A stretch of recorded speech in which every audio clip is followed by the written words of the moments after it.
top of the eighth inning was, I mean, it's like a movie script, right? So you're trailing 3-0. Maldonado strikes out. Tyler Wade draws a walk. Brendan Lockridge gets a single. And then the Tatis situation happens. And Adrian Johnson on the plate has been fucking horrific all night long. I mean, this guy is, I'm pretty sure metrics show he's one of the worst umpires in the sport of baseball. Like I'm fairly confident that it shows that Adrian Johnson is an awful umpire. And I mean, he knows he sucks. We know he sucks. Every baseball player knows he sucks. And of course, we saw that play out tonight.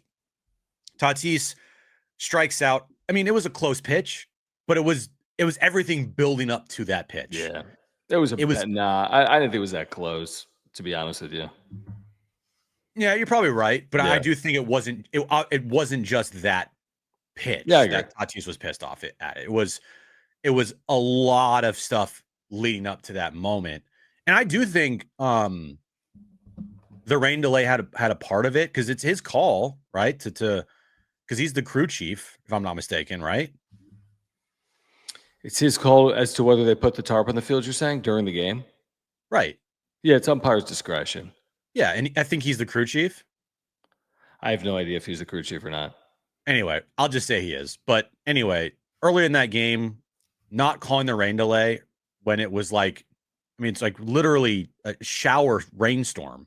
I mean, call the game, bro. At least like put this thing in a delay. What are we doing here? Yeah, anyway, not call the game, right? Bring the tarp on the field. Yeah, yeah, that's what I meant. Not call the game, but like put the game in delay. Like, what are we doing?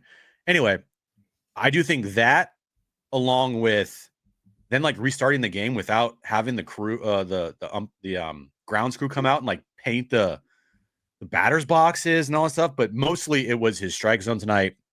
That was horrific. And you're right, John. That is a like legendary moment for Mike Shildt as a Padres manager to get thrown out of that game the way he did and to argue the way he did. And when the fire is lit under Shilty's ass, oh, you do not want to be around Shilty. And Adrian Johnson got the brunt of it. Yeah, it was amazing. I mean, I didn't know if Tatis was going to get ejected, but I think what got Tatis going was prior to him striking out on the 1-1 pitch that was low that he took exception. Shildt was providing an earful at that point from the dugout. They were showing it on TV. And then once Tatis struck out, swinging at that pitch that was a breaking ball away, he struck out 3 times tonight. I mean, I don't mind him voicing displeasure the way he did with the umpire. Now, I don't know what he said. He may have said absolutely nothing. He might have said everything. And the umpire immediately ejects him. And then Shildt asked Tatis on his way out. He's like, did he just toss you? Right. And Tatis walks in. And then he goes to Adrian Johnson. He's like, did you just toss him? And once he said yes, Shildt throws the glasses and the rest is history. It's one thing to have an epic managerial rant. It's another thing for a team to respond immediately in that spot with an unbelievable comeback. The Yankees bullpen has really done them in this year. They've had 5 blown leads or 5 losses when leading in the 8th inning or later this year. And the way this transpired, Machado with the bases loaded, the double, they're still trailing by a run. You still need a base hit. And Xander Bogaerts, 8 RBIs in his last 6 games, 2 hits today. One of them was a pop-up on the infield, but whatever. The 2-run single with 2 outs in the 8th inning. He's had big hit after big hit for the Padres over the last week. So I give them all credit from, like you said, Brandon Lockridge to Tyler Wade, to Machado, to Toddy, to Shilty, to Bogaerts. It's just, I don't know, when you're going well, you're going well. And they've won 6 straight. And that 8th inning just summarizes everything about the Padres under Mike Shildt over the last 2 years. It reminded me of the Washington Nationals game last year at Petco when they hit Profar intentionally. They'll say it wasn't intentional. That was intentional. And then tempers flared and, kind of had a scrum, right? Everyone's talking shit to each other. And then immediately after that, Manny with the 2-run bomb. That's right. We didn't have to wait long. Immediately 2-run bomb. Same situation here. We had to wait a batter. Great at bat by Arise to get the walk there. I think Shildt mentioned it in the post game to draw that walk. and then Manny to come through immediately, and then Xander to come through immediately, and it's 4-3, and it's like, holy shit, what just happened?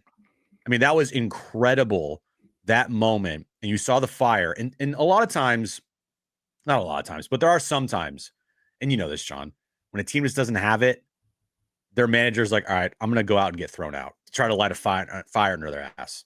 Now, that usually happens when a team's going through like a losing streak, or they're like, just like, we haven't scored any runs last week. I need to jumpstart this team. And I don't think that was this situation here, because they've won 5 in a row. So why does Shildt need to do that, right? If they lose tonight, they move on, play tomorrow, it's whatever. Mm-hmm. But, you know, that was a 100% warranted ejection by Shildt. And he was 100% right to do that. I loved the fact that he went out there and just lost his shit on this guy. Very underrated. He talked about it post game. Very underrated eyeglass or glasses toss. Did you see that? Like, he just took it off, just flew it, and then just unloaded on Adrian Johnson. But yeah, clutch moment from Manny, and even more clutch moment there from Xander. Like, we've been talking about this all year long. You know, if Xander puts up a season where he hits 290, you know, that's great. But what you want is, more than anything, is impactful moments. I'd rather have Xander hit 265, 270 on the year, but have moments like he had tonight, you know, sprinkled throughout the entirety of a season, where you can immediately think in your head, Xander was very impactful, than him hit 299 with a bunch of like, what did you do? Like, did you do anything? Yeah, I mean, the truth is, like, listen, Xander's going to be criticized like until he produces for the entirety of the season, but there's no reason to be anything but in his corner right now, because clearly he went through it, and he's had 8 RBIs now in his last 6 games. He's had 3 multi-RBI games in his last 6. We're going to get to all these super chats, by the way. If you're here, subscriber, 23 subscribers away from 8,400. There's going to be 600 or 700 of you here live tonight, and thousands more on replay. Please subscribe. We need to get to 8,400 with your help. We need 500 likes. We'll get to all of these supers. We see them rolling in. We really appreciate your support of the channel as the Padres win tonight over the Yankees in game 1 of the series 4-3. Like, listen, they had the 4-game losing streak, but they've got the second best record in baseball, and it's a tough sport, and there's going to be highs and lows for individual players. I mean, maybe Tatis going through it right now, but they've won 6 straight. Or Manny went through it for a week. Well, that happens in baseball. Or Xander's just been going through it, but he's finally getting out of it. And this team's just, I mean, you can't ask for more. Without Jackson Merrill, without Jake Cronenworth, without Yu Darvish, 3rd rain delay to start a game in the last 4 on the road, and they're getting up for every single one of these games. You know, just ride the wave, man. Ride the wave, and when inevitably you go through slumps, weather the storm, because the way this team has responded to bad stretches of baseball is immediately with amazing stretches of baseball. That's just what this team's MO has been over the last year plus. And, you know, from dating, well, not for a full year, but basically the second half of last season on. You know, we talked about those the win-loss record from the start of the second half to right now. Would you say it was, like 60? 66 and 30. Yeah, they're 66 and 30 since their run started last year in the second half. That's incredible. What?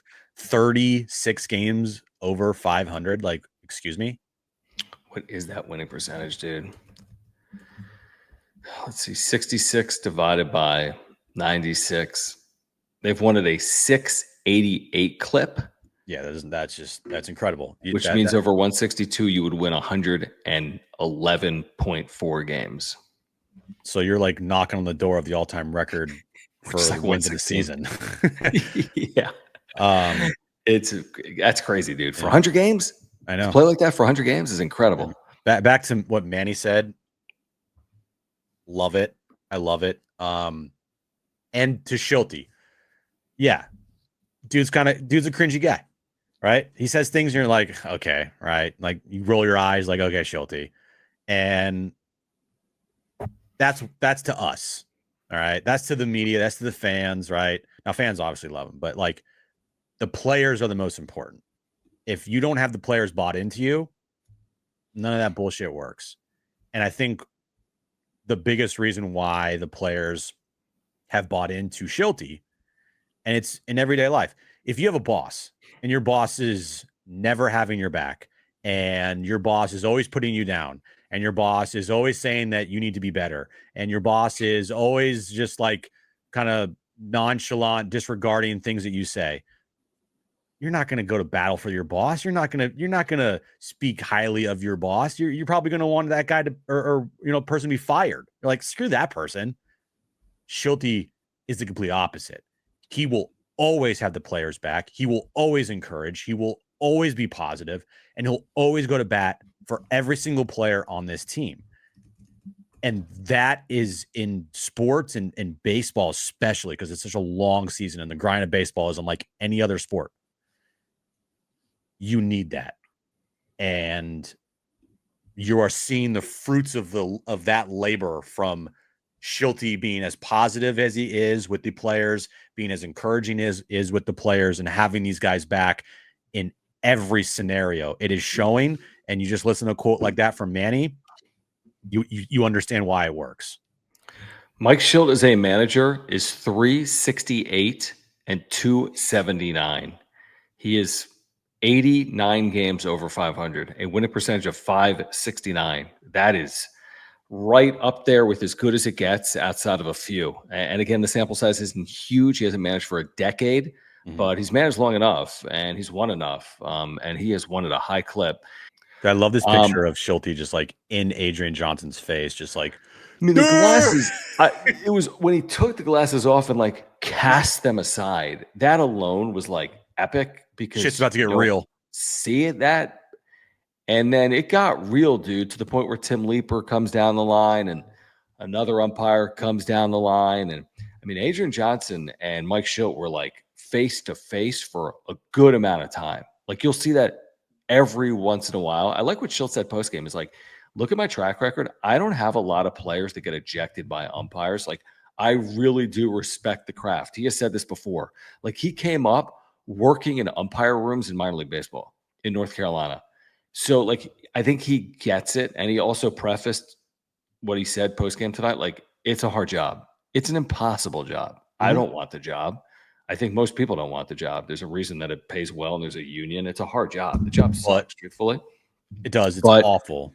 Yeah, you got to, but you got to be able to do the job, even if it's a hard job. And Adrian Johnson couldn't. It's going to look so different next year with challenges and that ABS system. So, the umpires won't look as bad, I don't think, or maybe they will because opponents are going to go like 14 for 14 in challenges against certain umpires. But yeah, I mean, the umpiring was poor. Mike Shildt took his, anger out on the umpire. So did Fernando Tatis Jr. That's part of baseball, man. It has been for forever. It probably will be moving forward. And the Padres, get the last laugh in the end. I don't think it's personal to Adrian Johnson. I just think he sucks. Right. I don't think he's out there doing it on purpose. He's just, you're right. He sucks at his job. He's just not good at it. It's not his. I mean, it is his fault, but kind of his fault. Yeah. But, and I loved Shildt post game, basically essentially again, like, I'll let the report card speak for itself for that umpire out there. You're like, oh, dude. Because the report card's going to come out. It's going to be fucking like he was like 91%. And that's awful for an umpire. Yeah, I mean, will he even be that good? I think he was just saying in general, this guy's been awful, which is probably true. Yeah, Adrian Johnson is not a good home plate umpire. No, and he was terrible tonight, and that hurt Pavetta, and he was probably bad both ways. I wasn't really paying attention as much both ways, but for both teams, he was awful. Yeah, so it happens, and the Padres overcame it, and they won the game 4-3, and now they'll see if they can win this series again tomorrow with Michael King or on Wednesday with Dylan Cease, and then the off day Thursday and Colorado. And you look at this division still. Listen, you can't worry about anything other than your own play, especially early. And you pile up wins like this, and you get this far over 500, and you just feel good about where you're at, right? I mean, you can't overly consume yourself with like, oh, well, the Dodgers won or half game up on this team or a game ahead of that team. It's way too early to do that. All you can do is take care of business. And I mean, they're doing that in an absurd clip, 23-11. I don't know if it's the best start in franchise history or not, but it's got to be right up there with 1998.